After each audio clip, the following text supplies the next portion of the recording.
But we do know that the thousands of languages existing today can be traced back to a much smaller number. So how did we end up with so many? In the early days of human migration, the world was much less populated. Groups of people that shared a single language and culture often split into smaller tribes, going separate ways in search of fresh game and fertile land. As they migrated and settled in new places, they became isolated from one another and developed in different ways.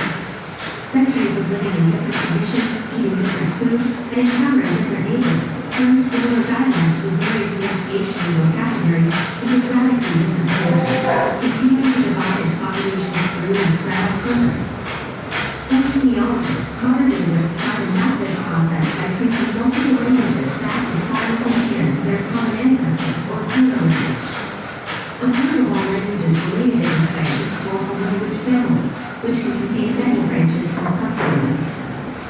So how do we determine whether languages are related in the first place? Similar sounding words don't tell us much. They could be false code names or just directly borrowed terms that really derived from a common root.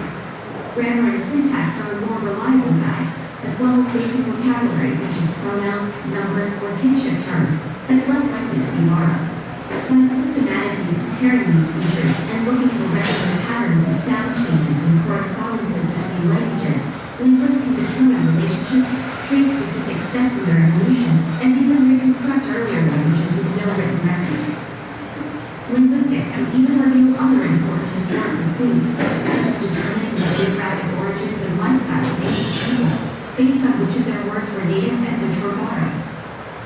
There are two main problems linguists face when constructing these language family trees. One is that there is no clear way of deciding where the branches at the bottom should end, that is, which dialects should be considered separate languages, or vice versa. Chinese is classified as a single language, but its dialects vary to the point of being mutually unintelligible, while speakers of Spanish and Portuguese can often understand each other. Languages actually spoken by living people do not. Okay, so you have now an idea of how languages evolve, right? Or like the history of the language. So, Michelle, can you please share your idea or insights about religion? First of all, Miss Avery, to review how the language evolved. I know the very first part of the video, I have a prior knowledge about that because it's written in the book of Genesis, the Tower of Babel. The fact that it happened a long time ago that people, they have the same language. The language are uniform. So they planned to make a tower up to heaven. And they can reach the sky or to God. And God knew their plan, so that God let their language be varied so that they have communication. So there's an insight now of how these languages evolved and why there are lots of languages as we can see over there. Okay, so that was a very profound idea of the history of the language, right? Yes. And now we are going to dive into the policy of the language. Because our topic for tonight is language and policy evolution. We're going to watch another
Michelle Gomez.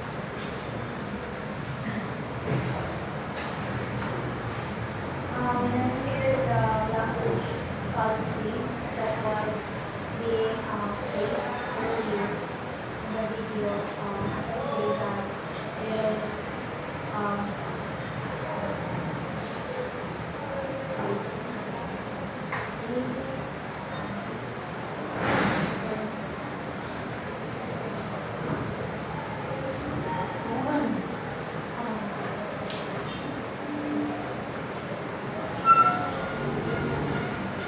it's about what language is spoken, how it is spoken, what you're going to use, what type of language are you going to use in that certain application.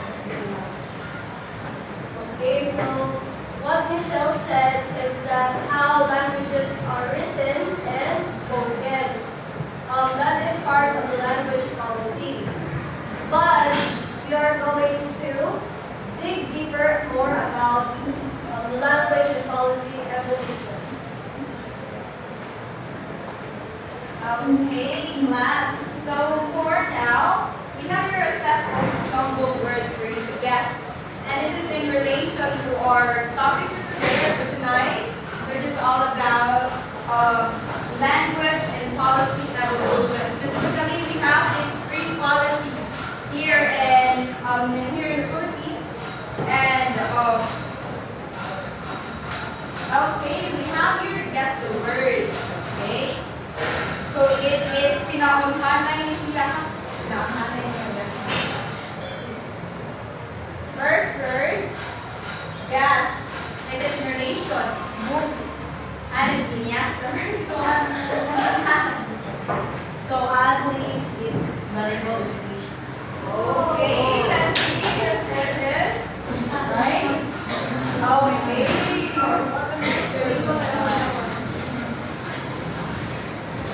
Second word. Yes, what? Okay, thank you so much. That's right. The third word, we have here a set of five. Third word is yes, repeat. I think it's Okay. Let's see. Thank you so much. Prepare because there is this set of questions that will throw. Okay? This is in relation to the guessing of words. This one. Yes? Language. Okay. Okay, you're right about that one. Last one is this.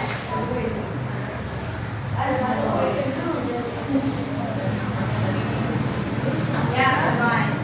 I think it's academic content. Academic content. Okay, since you all got the guessing of words, this is in relation to our topic for today. So our question. This is some like basic question, no? But this has a lot of meaning. For you, what is language? What is your own perspective of language? Yes, Mother? language is the vehicle of communication. Yes.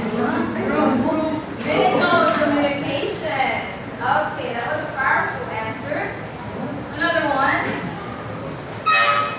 Miko, please. For you, what is language? Language is used for communication, same definition, like mass media variation. Another one. Last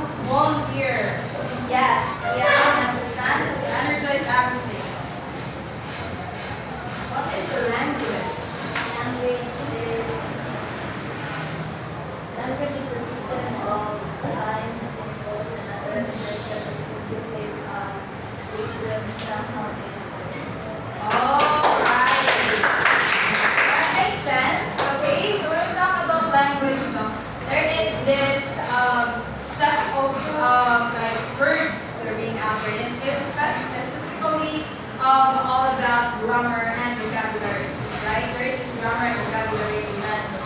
But let's move on to a policy. Very what is a policy? Based on the video and also on of course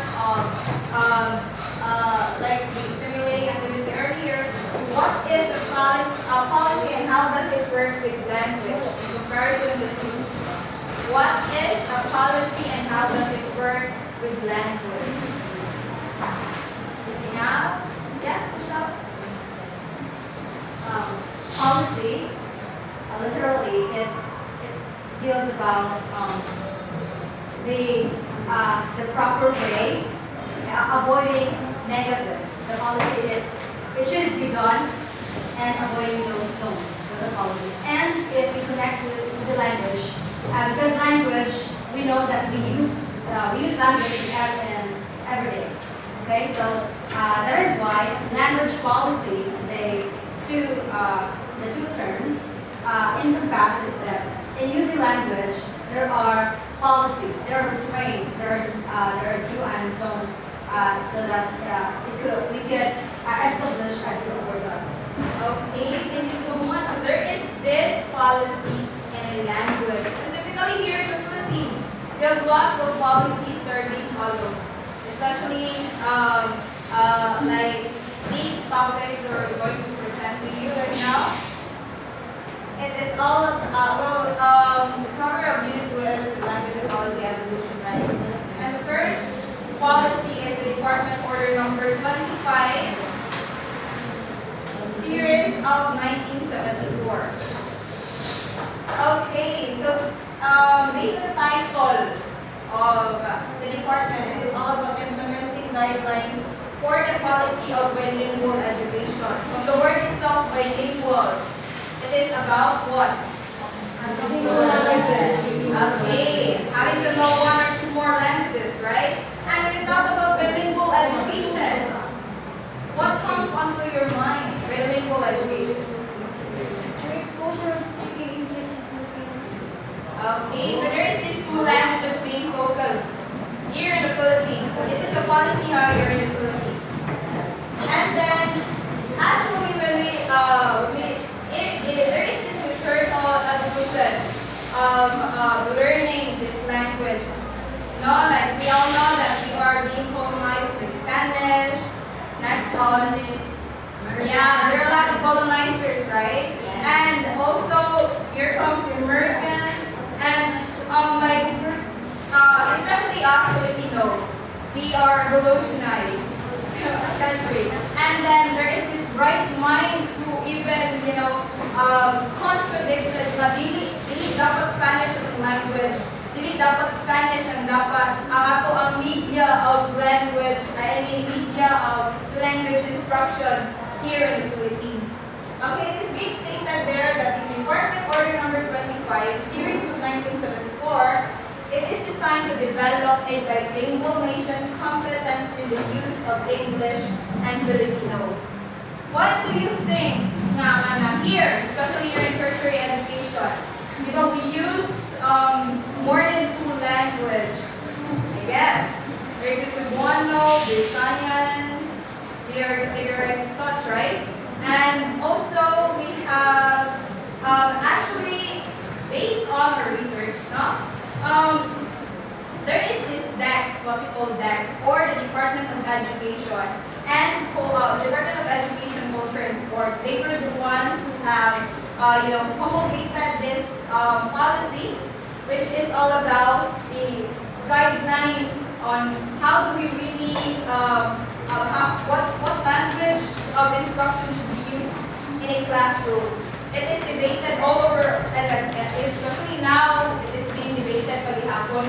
And when we talk about bilingual education policy, it is somewhat like a form of education that is, it is presented to the classroom in the use of one or two languages, especially us as an English students. But we are encouraged to speak English, so we just do such. And especially here, it separate the use of Filipino and English as the media of instruction in specific subject areas.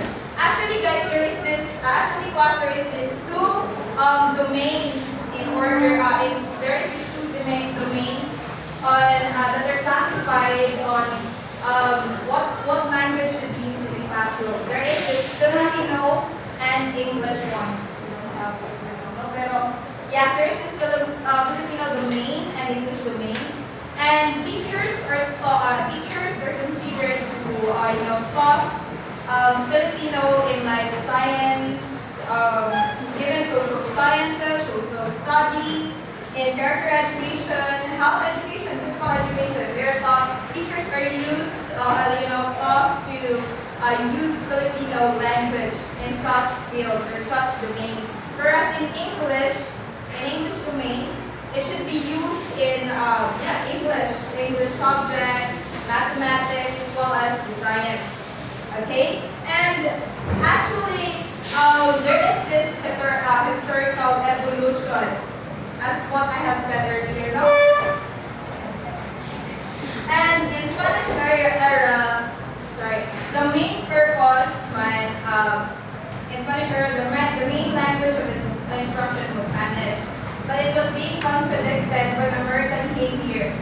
We were colonized, English has become our language of instruction at that time, language instruction.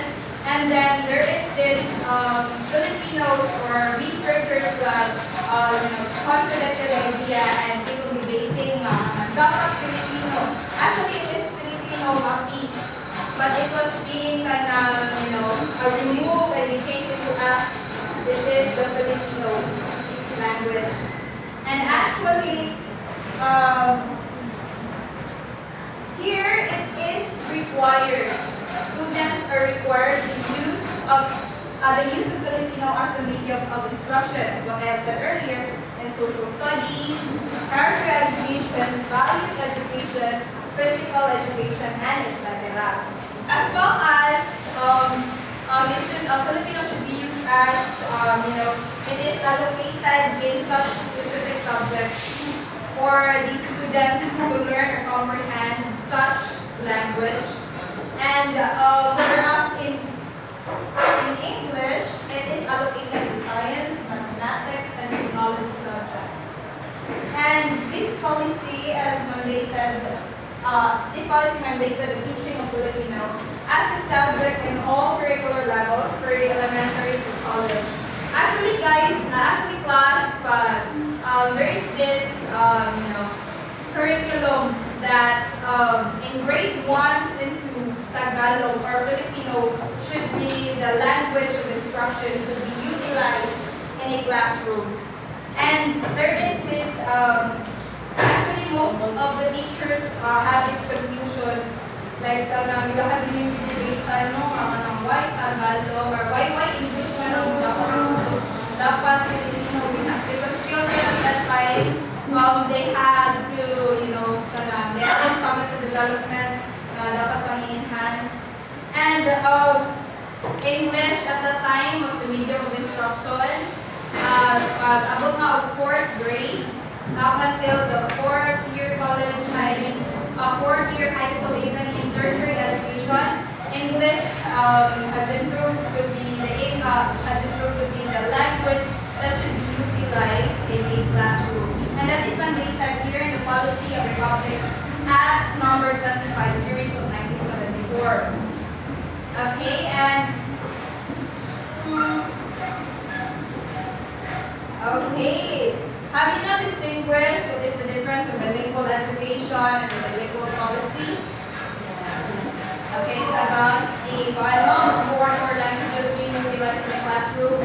And actually, the aim of bilingual education is the achievement of competence in both Filipino and English. Do you have any question? Ano to? Huwag na ang Spanish. Ano ka ha? Diba, ang first na i-colonize na to ang Spanish. Why is it na ang Spanish wala ang manapong idea of language instruction? Why is that Filipino and English? Anyone? I think so. Yes? Alexa? I think because the Spanish language is no longer relevant to us because the colonization is what? Is the colonization has now ended, and that we utilize this is bilingual education, both Filipino language and English language in a way to, of course, to enrich our own language and to be globally competitive by utilizing the English language as well. Okay, well, yes, that's right. Now we all know that English is considered to be our second language, and Filipino is our native language, or mother tongue, right? And then, actually, Spanish language are no longer used. Yes, it's what Alexa said, it's no longer relevant here, especially in the 21st century. And as well as there is still a lot of debates actually nag-prove na Tagalog, or as what we all know, Taglish, right? Taglish should be used as a media or as a language or two languages being used here in the Philippines. Okay? Okay, do you now understand or do you have any question about department order number 35, series 1974? It's about the implementing of guidelines, okay, policies. Let's move on to the department order number 53, series of 1987 Constitution, which is also related to the department order number 25. Okay, so again, why is the aim of the policy in bilingual education is for that Filipinos to be competent in both Filipino and English. Ano man ang aim ng bilingual education, policy in bilingual education? Why is that? Need competent in both languages, Filipino and English.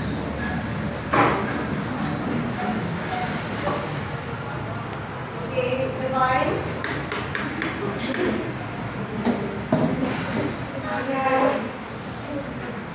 Okay, so I think that we should be competent upon using both Filipino and English language for us to be proud and to symbolize the patriotism we have by using the Filipino language as we fight for the freedom that we want from the Spanish colonization, while using English language is for communicating through other countries as well. Okay. So it is stated there in the policy of bilingual education that the reason why we have it wants to achieve both competence in Filipino and English. It is because for Filipino, we have in order for us to meet or like perform our duties and responsibilities as Filipino citizens. And then for English as well, is that we have to, in order for us to meet the needs of the country, okay, how will we communicate to or negotiate with other countries in the world if we are not competent enough in English? And then what will happen to our economy if we are not competent enough in English? Diba? Nga na siya ka-importante. Okay. The first one is aims at the achievement of competence in both English and Tagalog. Next is to enable Filipino citizens to perform their duties and responsibilities in order to meet the needs of the country and the community of nations, which is the Pauling Ingon Kameniha.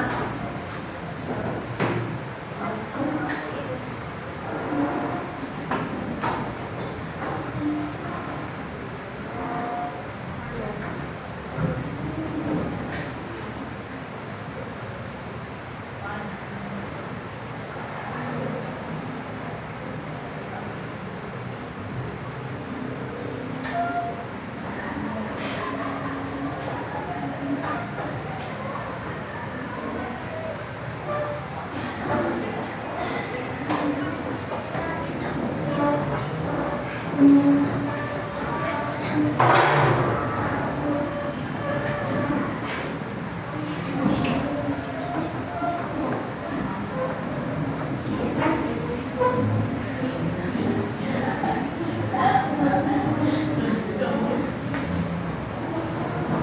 so goals of bilingual education.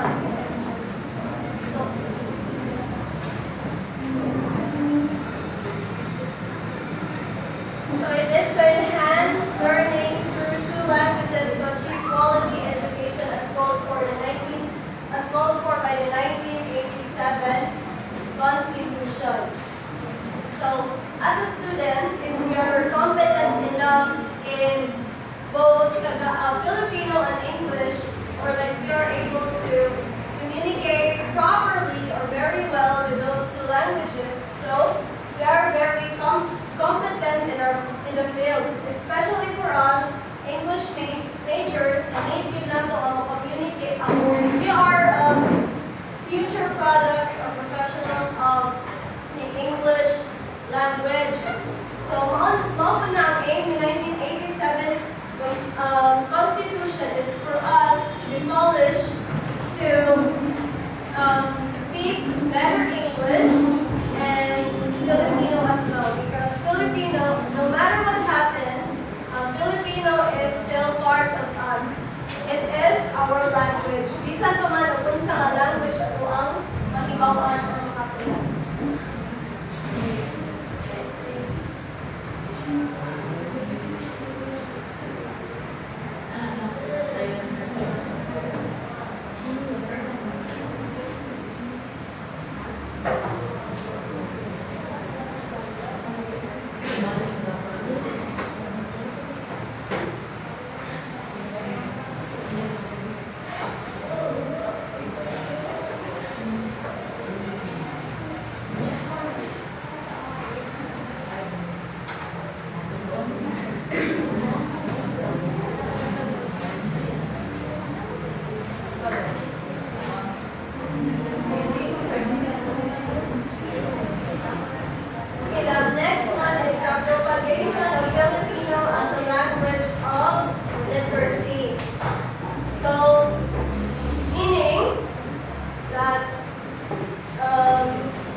We Filipinos are the only ones to be able to understand. So that is why it is considered as a language of literacy as well.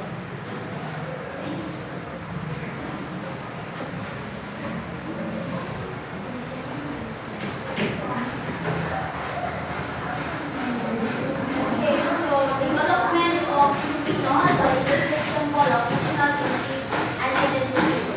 Because it's a language of a wider communication, no? As a Filipino, our language is inextricably connected to who we are as people. So as Filipino, kung ano kita talaga ang Filipino is most population, majority of the population, kay mo na speak. So in order for us to be united, we must know how to speak the Filipino.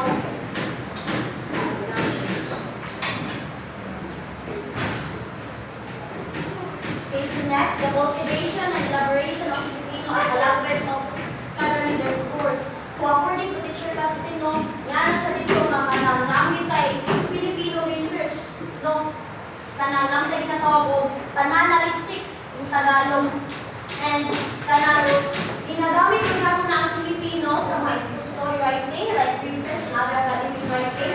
So, it is necessary for us na dapat ginagamit sa ito ang Filipino para ma-motivate ang elaborate na ito. Kaya, ako yung confirming nga, this is only applicable in the Philippines. Kaya ako, naka-experience ako Filipino research way back when I was in high school. Nag-search ko niya itong mga sources sa Google na nagamit o mga Filipino language. Okay, so next. Maintenance of English as an international language. Of course, mawala po ng essence sa bilingual education or the goals of bilingual education if dili po, if mag-focus ako sa Filipino. We must have the bond. We must have the both competence sa English and Filipino.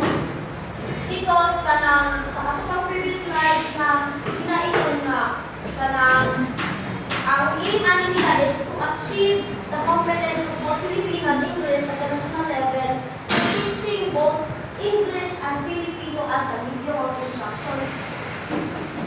Yes. So, implementation of the bilingual education policy. Early child education, Filipino and English are used as the media of instruction for the 5-year-old children in the preschool education. Children from the non-Tagalog areas learn these languages simultaneously. So, kanang sa una, kung preschool patalo, kanang English din ang ginagamit sa ating mga nursery teacher. Kanang, dito na nila ay, kanang, di ako magsugod ang tanan. So, kuha na siya, mandate na siya. So, it is necessary nga, ato po siya sundon, mo na kita as teacher, must be flexible enough na we must know how to speak both languages, Filipino and English. With primary grades, learning of English at this level had been supported by most teachers and parents. With the foreign language and education policy in place, Filipino learners have better opportunities of becoming proficient in the two languages. So during our primary grades, ginayos na as medium of instruction like sa ating mga science subjects, mathematics, mo na nag-use ang English, and English subject itself, no? And sa Filipino po, we have this social studies or aralang pamilipunan, and also the values education, ESP, edukasyon sa pagmamahal, edukasyon sa pagmamahal, ba sa natin nabasahan sa atong bagong curriculum, curriculum na natay ginatawag og MTB, MTLA or Mother tongue based. mother tongue based or multilingual. Paano na siya no niya? Kanang ginagawa na siya mother tongue. Kanang sa may kapatid ko say true definition or kanang for you. What is mother tongue based? Koan. Based sa kanang subject sa mga so they tend to teach the children the kanang ikaw law mga Bisaya words kay kanang since it is mother tongue based man since Bisaya man ta so they tend to teach niya kanang dapat Bisaya gid makatunan sa mga grades 1 to 3 kay human ay lahang mura basis into learning the English and Tagalog languages. So, agree ko, Ana, na kanang dapat sabihin mo na tuunan sa mga bata, Bisaya before English. Yes. And as we observe nowadays, kung mas may pang English ang mga bata. Yes. Mas naanan pa sila English sa ilang balay. Kinsa na to, mga tinanong na ba? Anong English sa mga bata, oy, no, ilana, no? And, di sa inang kalitan mo, sabi ko kanina sila, hindi na sarili natin, but we must attain the policy na bilingual education is mandated man, no? Oh. It is a medium of instruction, so kita as future teachers, we must be more diverse and more flexible in teaching.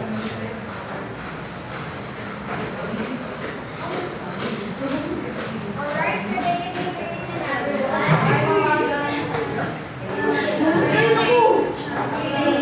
So how is your advice?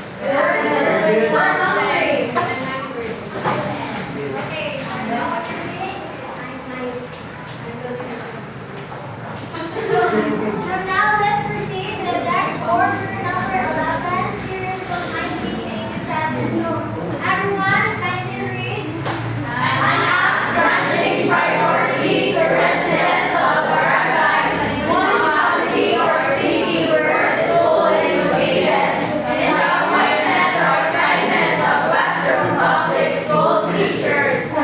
So these order focuses or caters to the municipality, municipality, city, barangay, so these are the local. Next. So department of education organization. So it focuses on our local governments, which involve barangay, municipality, and whatsoever.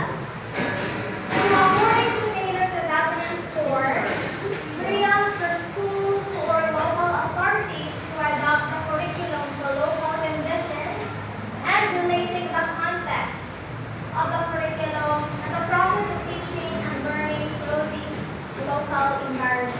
So the local government know what the society needs, know that citizen needs, and these push and uphold these certain department order, which provides education, which provides quality education. And this education takes the level of the, let me say, that is accessible to each and everyone. So they are given equal parts of utilizing these languages. And also this involves word of verbs, the language itself. So next.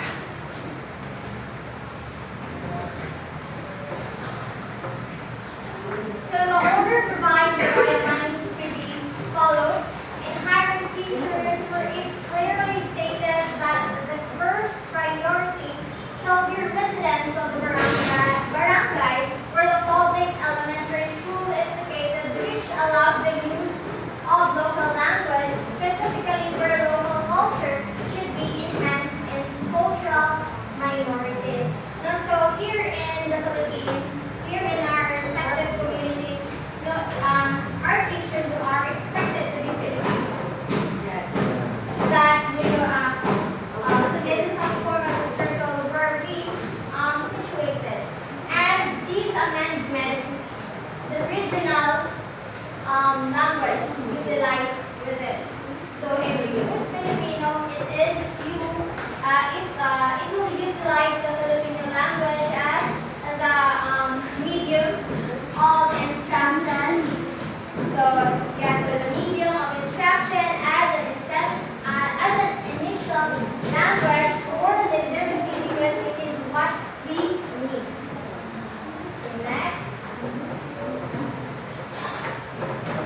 So on May 17, 2003, Executive Order number 210 entitled Establishing the Policy to Strengthen the Use of the English Language and Instruction in the Educational System was issued by President Gloria Macapagal Arroyo in pursuance to this order.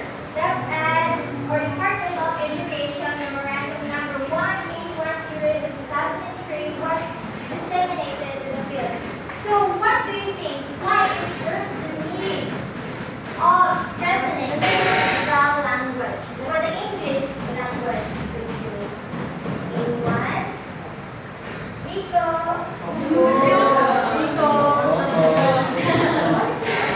What's your question again, Alexa? Why is there a need of strengthening the English language? I think there's a need to strengthen the use of English language for I think only for economic purposes and for international understanding, because we all know English has been the standard for international communication, and English within the universal language we're able to communicate for multiple nationalities, for people, etc. So thank you so much, Nico. So this is so much for your response. Yes, you're right. No, so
it doesn't only focus on the English, but also it caters the Filipino because that's what this policy stands for, bilingual policy. Okay. So, any question clarification? So I have here another question. So the important order, number 25 series 1974 was designed to develop a bilingual nation competent in the use of English and Filipino. The question is, do you think teaching Filipino in college is not important since we already learned it from the elementary and secondary?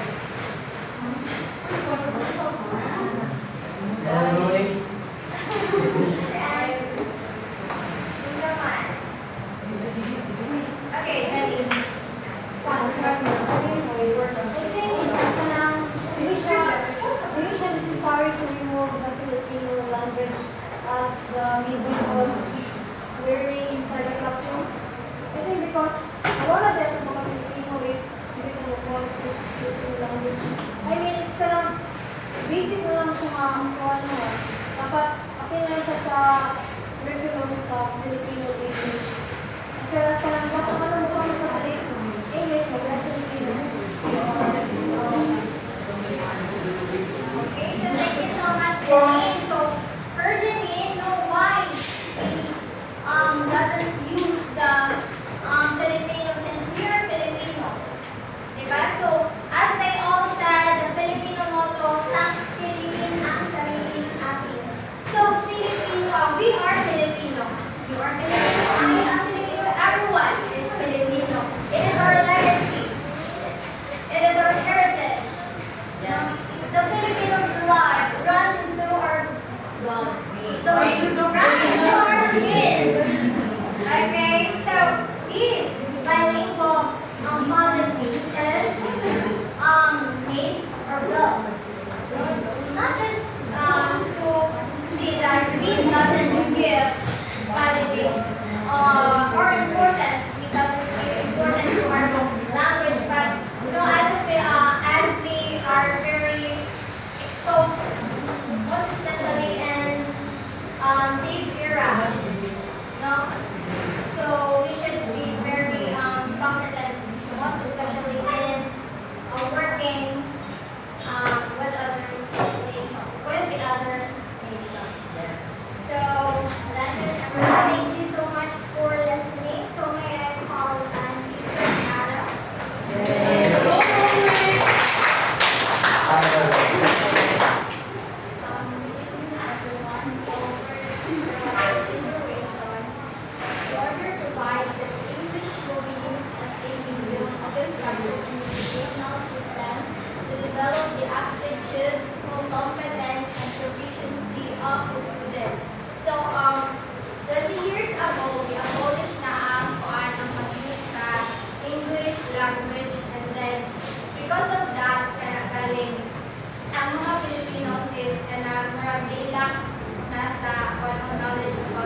galing English na. So, how will you help your student na dili na po nila makalimutan ang national language? Kaya nakakita na video sa TikTok, and then paano nila kanaganing Filipino subject kaya hindi siya ka maumong English. I mean, hindi siya ka maumong Tagalog dun sa left command. And then sila what's that? Reach sila. So how will you help your students?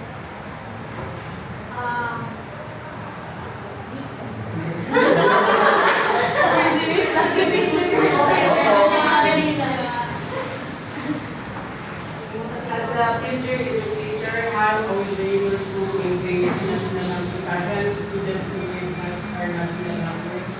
I think it's not that easy to let students embrace our national language since English became a standard today. If you are fluent in English, you will can as smart. Therefore, Filipino dili kayo focus in teaching or sa pagka-acquired book. However, if I will be a teacher, I will still try to help students embrace to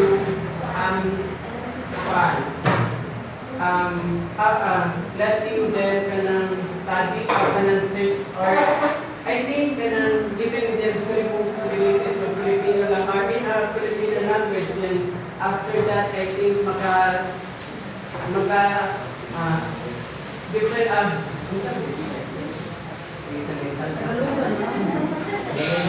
ano na lang. So, upang maunawaan nila at ma-appreciate ang Filipino kanang babahagian sila ng mga kwento na tungkol sa pinagamit ang wikang Filipino. Alam naman natin na ang mga mag-aaral ngayon ay kanang nagkagala kapag nakakarinig ng kwento. So siguro sa pamamagitan ng pagkukwento or storytelling in a Filipino medium, I think they will understand the story at the same time the structure of the story in a Filipino medium, and by that they will appreciate the Filipino language. And to fully embrace, I think I will test their knowledge by letting them express themselves using Filipino language. And I think that would be effective in a step-by-step process.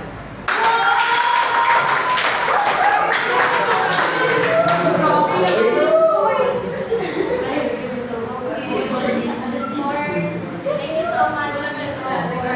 Wonderful answer. Okay, for the next question, how critical it is for a teacher to know the localization law if you have listened very carefully?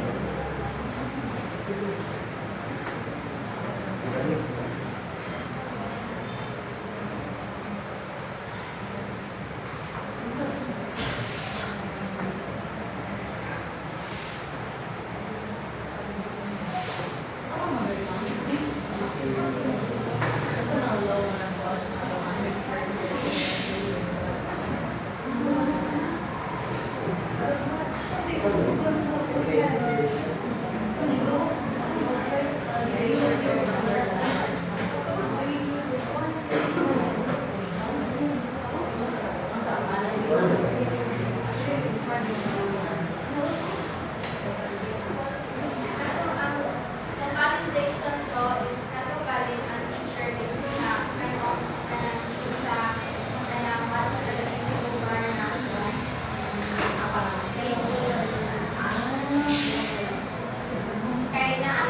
I have read a open letter about it galing nagabuan siya, nag-consult siya, di ba? Ang sagala sa teachers is sa bukid yun ko ano na.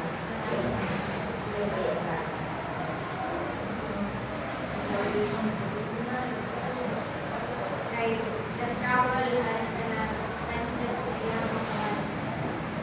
do you think kung ano ka na is very important na kung hindi ko anak, i-revise na siya since approved naman din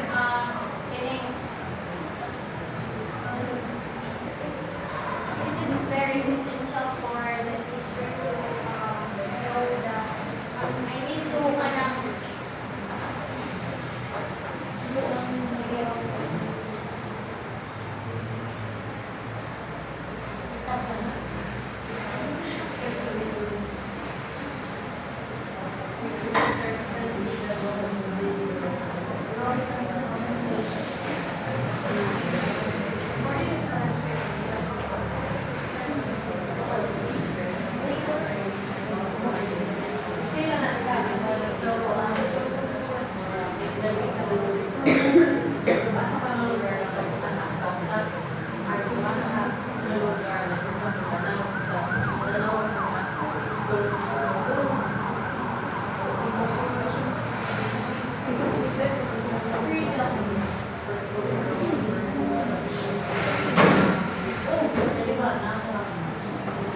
know, the localization law, so that she can serve for the government or even the barangay or the municipality that she has been teaching to, and also to prioritize the children for a more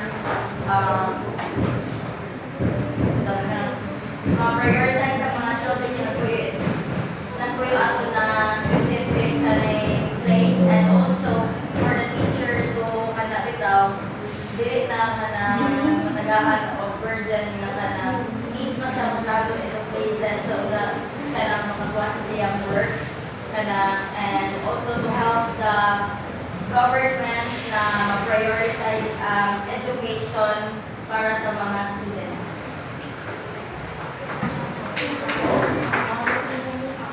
Yes. So that we all Okay, that would be all for this session. And I would like to remind everyone that for the next session, we will be having an evaluation activity. Sorry for that. And we will be sending you a Google form link for you to answer. And that consists of like 10 questions. And it's all about the topic that we have discussed. Is it basic life now? No, it is multiple choice. Yay! Okay. And the link will be provided next session, okay? And we will be in via online. Okay, you have any questions? Yeah. Thank you